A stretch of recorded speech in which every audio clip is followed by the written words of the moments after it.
আসসালামু আলাইকুম। আমি আতিকুল্লাহ। ফ্রি বাংলা টিউটোরিয়ালের পক্ষ থেকে আপনাদেরকে স্বাগতম।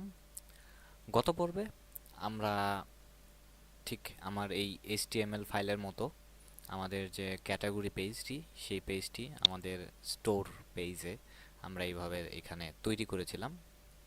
তো আজকে আমরা আমাদের আরেকটি HTML ফাইল, সেটি হচ্ছে ব্লগ হোম, মানে আমার ব্লগের হোম পেজটি দেখতে কেমন হবে সেই সেটি এখানে শো করছে। এবং এটি হচ্ছে আমার সেই ব্লগ হোম পেজের ডিজাইন।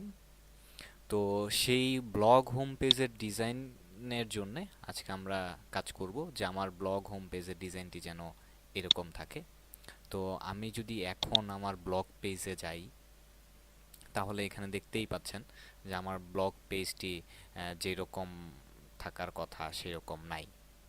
তো আমার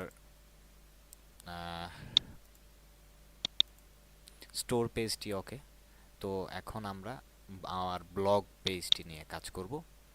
তো এখানে আমরা যে গত পর্বে তৈরি করেছিলাম পেজ ক্যাটাগরি নামে যে পেজটি তৈরি করেছিলাম, এবং আমরা জানি যে আমাদের এখানে যেটি আমরা লিখি সেই অনুযায়ী আমাদের ওয়ার্ডপ্রেস অটোমেটিক সেই পেজটি পেয়ে যায়। তো ঠিক একই উপায়ে আমরা আজকে যে কাজটি করব সেটি হচ্ছে যে আমাদের ব্লগ হোম পেজটি আমরা তৈরি করব।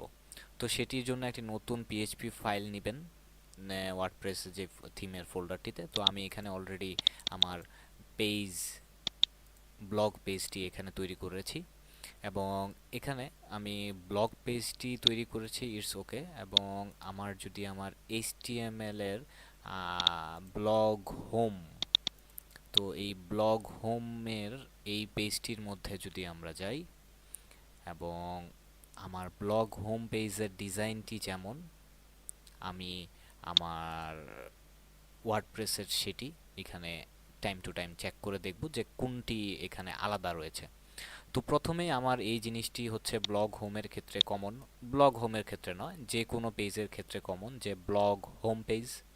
এরপর আমার হেডার পার্টটুকু সে নিবে, এবং এখান থেকে সাইড বারটুকু নিবে, এবং এখান থেকে আমার ফুটারটুকু নেবে। তো এটি হচ্ছে আমার মেইন কাজটি। তো এরপর মাঝখানে আমার যে কাজটি করতে হচ্ছে, এখানে দেখুন div id মেইন কন্টেন্ট। আমি যদি আমার এটির মধ্যে যাই, মানে আমার HTML পেজটির মধ্যে যাই, তাহলে এখানেও দেখবেন যে div id মেইন কন্টেন্ট আমি সেম টু সেম ওটি এখানে কপি পেস্ট করেছি। এরপর হচ্ছে h1 গ্র্যান্ড দা গ্র্যান্ড, এবং এটির পেছনে কারণ হচ্ছে আমরা এখানে যদি আমার এই এটি দেখুন, এটি আমার যেরকমভাবে শো করছে আমার হোম পেজটি, ব্লগ হোম পেজটিতেও এরকমভাবে শো করবে। তো এই জন্য এটা H1 এর আন্ডারে দা গ্র্যান্ড, এবং এখানে আমার এখানেও আমার এইচ এর দা গ্র্যান্ড, যেটি আমি জাস্ট শুধু ওইটি কপি পেস্ট করে এখানে নিয়ে এসেছি। বাট এরপর আমি যে কাজটি করেছি, যে এখানে আমার HTML ট্যাগগুলো যে ইউজ করা হয়েছে, সেই HTML ট্যাগগুলো ওর মধ্যে স্ট্যাটিক পেজগুলো বসানো হয়েছে, যে এত তারিখ পোস্ট হয়েছে, পেজগুলোর নাম হ্যানত্যানা হয়ে যাবে এইসব। তো কিন্তু আমি এখানে যেটি করেছি সেটি হচ্ছে কোয়েরি পোস্ট। এখানে একটি লাইন আগে অ্যাড করা হয়েছে, যেটির ফলে যে পোস্ট পার পেজ, প্রথম আমার যে হোম পেজ, মানে প্রথম পেজটা, ব্লগ পেজের প্রথম ব্লগ হোম পেজটাতে কয়টা ব্লগ পোস্ট শো করবে। তো এখানে আমি দিয়েছি 5টি।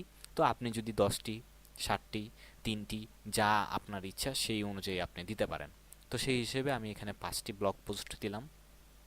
এরপর হচ্ছে যে ইফ হ্যাভ পোস্ট, যে যদি আমার পোস্ট থাকে, while have post the post, এবং এই পেজের নিচে এরপর হচ্ছে যে এখানে যেটি হচ্ছে যে আমার পোস্ট আইডি, মানে আমার যে পোস্ট আইডিটি, সেই পোস্ট আইডিটি এখানে শো করবে, এবং পোস্টটির এখানে টাইটেলটি শো করবে, এবং টাইটেলের মধ্যে লিংক করা থাকবে, যাতে আমার সিঙ্গেল পোস্ট, যেটিকে বলা হয় যে আমার ওই পোস্টটির মধ্যে ক্লিক করার ফলে যেন আমার সিঙ্গেল পোস্টে চলে যায়। তো সেই হিসেবে সেই লিঙ্কটি এখানে ডাইনামিক্যালি দেওয়া হয়েছে। এরপর হচ্ছে যে আমার মেটা, এবং এখানে যদি আমরা আমাদের HTML ফোল্ডারে যাই, এবং আমার আইএনস ফোল্ডারের ভেতর যে এখানে মেটাটি রয়েছে, এই মেটাটির মধ্যে এখানে দেখবেন যে comment, no comment, one comment, এত কমেন্ট, কতটি কমেন্ট মানে পেজে কতটি কমেন্ট শো করছে সেটি। তো এটি আপনি চাইলে শো করাতে পারেন অথবা না চাইলে আপনি এটি ডিলিট করে দিতে পারেন, it's totally depends up to you. এবং এখানে হচ্ছে সেই মেটা পোস্ট নং, যে কবে টাইটেলটি সরি আর্টিকেলটি পোস্ট হয়েছে, বাই কার দ্বারা, অথরকে, সেটি এখানে দেওয়া হচ্ছে। তো সেই পেজের সাথে আর কি অ্যাকচুয়ালি এটা লিঙ্ক করে দেওয়া হচ্ছে যে এই ডাটাগুলো সেখান থেকে নিবে। এরপর হচ্ছে আমার মেইন কন্টেন্ট, যেই কন্টেন্টটা আমি এখানে আমার এই ডিভ এন্ট্রি, এই প্যারাগ্রাফ ট্যাগের আন্ডারে লিখেছি, এটি আমি এখানে ডিভ ক্লাস এই সেই এন্ট্রির ভেতরেই লিখেছি, কিন্তু আমার ডাইনামিক্যালি। এরপর হচ্ছে যে আমার ইনক্লুড এলস, এবং এটি আমার এখানে শো করলো, এবং এরপর যদি এটি শো করে তাহলে তো ইস ওকে, কারণ এখানে আমি ইফ এলস এর সূত্রটি ইউজ করছি, ফাংশনটি। তো সেই হিসেবে যে যদি যদি না পায় কোনো আর্টিকেল বা কোনো পোস্ট যদি না থাকে, তাহলে এখানে দেখাবে সে যে নট ফাউন্ড। তো এই হচ্ছে আমার ব্লগ হোম পেজটি। অ্যাকচুয়ালি শুধুমাত্রই জাস্ট এখানে আমি এই কোডটাই কপি করে এখানে পেস্ট করে জাস্ট ডাইনামিক্যালি বাকি জিনিসগুলো আমি বসিয়ে দিয়েছি, আর কিছুই না। সেই হিসেবে এখন যদি আমার ড্যাশবোর্ডে যাই, ড্যাশবোর্ডে আমার অল পেজ, অল পেজে আমার যে আমি আওয়ার ব্লগ নামে যে পেজটি, এখানে কি আওয়ার ব্লগ দেওয়া, আচ্ছা হ্যাঁ, তো আওয়ার ব্লগ নামে যে পেজটি এখানে সিলেক্ট করেছিলাম, তো সেটি no parent, it's okay, but parent template blog home page এই অনুযায়ী থাকবে, এবং এটিকে আমি আপডেট করছি।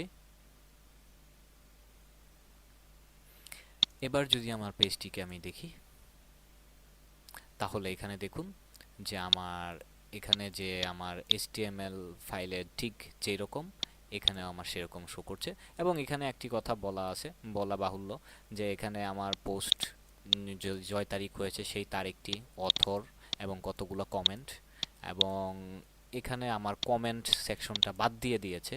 তো যদি আমিও বাদ দিয়ে দিতে চাই এখানে সেই কমেন্ট সেকশনটা, তাহলে যেটা করতে হবে, আমার এই মেটা থেকে যে এই যে নেভ কমেন্ট এই পোর্শনটুকু যদি আমি ডিলিট করে দেই, তাহলে এটি বাদ হয়ে যাবে।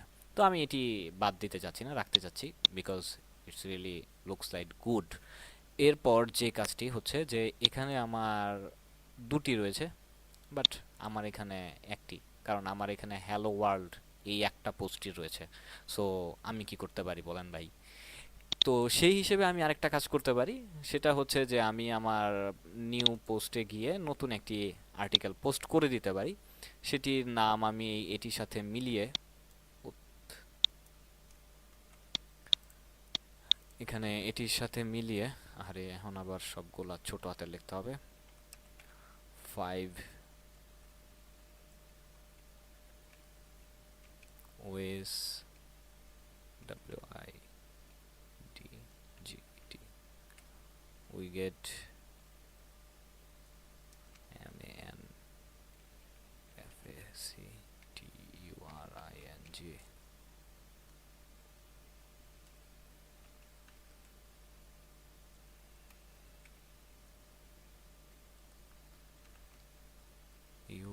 UNGLED। তো এটি, এবং আমার এখান থেকে যে ডেসক্রিপশনটুকু, সেই ডেসক্রিপশনটুকু আমি এখান থেকে কপি করে এখানে পেস্ট দিলাম, এবং এটিকে আমি সেভ করলাম, পাবলিশ করলাম যাকে বলে। তো সেই হিসেবে আমি এটিকে পাবলিশ করলাম।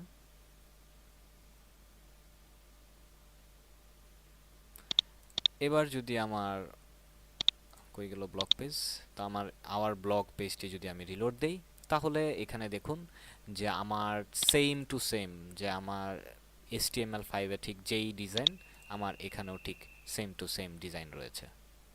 এবং এখানে অ্যাকচুয়ালি আমার কোডটি আরেকটি এখানে কন্টিনিউ রিডিং এইটি এখানে মিসিং আছে। তো সেটির জন্য আমরা এখানে যে মোর এটি অ্যাড করে দিলে আমরা সেটি এখানে চলে আসবে। আর আরেকটি যে ব্যাপার হচ্ছে যে নিচে পেজ নেভিগেশন, তো এখানে যেহেতু আমি পোস্ট শো করিয়েছি 5টি, তো সেই হিসেবে আমার নেভিগেশন তো এখন আসার কথা না। যদি আমার 5টার বেশি এখানে পোস্ট থাকতো তাহলে স্বভাবতই নিচে দিয়ে আমার নেভিগেশনটা চলে আসতো। তো এই হচ্ছে আমাদের হোম পেজ। তো এখন বন্ধুরা আজকে এই পর্যন্তই। আমি পরবর্তী টিউটোরিয়ালে আমার সিঙ্গেল পোস্ট, যে এইগুলোর মধ্যে ক্লিক করলে আমার যে পেজটি শো করবে, যে কেমন পেজ শো করবে সেটি নিয়ে কাজ করব। তো আজকে বন্ধুরা এই পর্যন্তই, ধন্যবাদ।